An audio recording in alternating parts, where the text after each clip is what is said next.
Emily Gearing. This is for SPD 470, talking about how my observation went with a special education teacher. This week, when I did my observation with a special education teacher, I was able to continue working with the young man before Thanksgiving.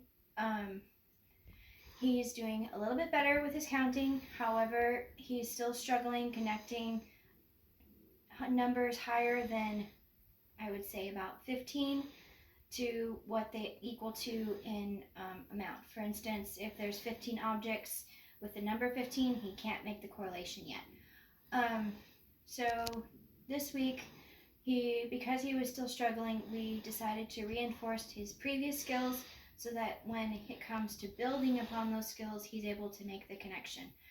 Another young man that I worked with was a student who has moderate autism, but he struggles with believing in himself that he can actually accomplish his tasks for his lessons. For instance, he was learning how to count money and what the value of an amount of coins were with the actual number. So I had to reinforce what a quarter was, what a dime was, what a penny was, what a nickel was, and then he would connect all those together by their value of 25, 10, 5, and 1, quarter, nickel, dime, penny, yeah.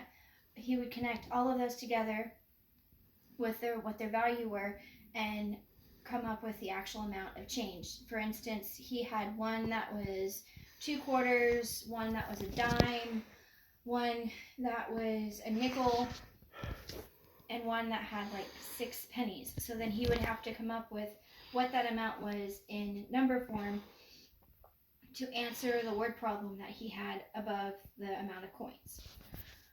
He was able to do it, however, it took a lot of encouraging and reinforcing what we had talked about so that he could believe in himself to do so.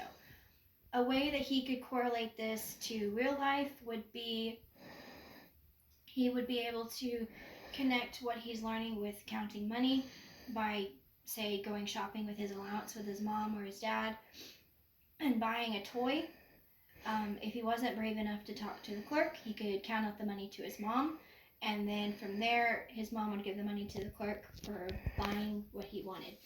With the young man who's learning how to count, the way he could correlate this activity with something at home would be he would help his mom count all the socks after he does laundry with his talker, because he doesn't communicate verbally. He uses a computer device to communicate, and he could make sure that all the socks have a pair, and by making sure they have a pair, he could build on the knowledge of counting above 15 to hopefully understand that numbers go higher than 15, because he hasn't quite understood that. He thinks they stop around 15 to 20. He can add numbers up to 10. He can't really add numbers higher than that because of his deficit with connection between one-to-one correspondence. But the way that I can implement this in my future practice as a teacher is by having the correct manipulatives or tools to help students through their struggles. If I have students with similar disabilities in the future, I will look at how they learn best. Do they learn best by seeing it? Do they learn best by hearing it? Or do they learn best by touching or feeling what they're counting in order to communicate what they need to learn? If it's money, I will help them with learning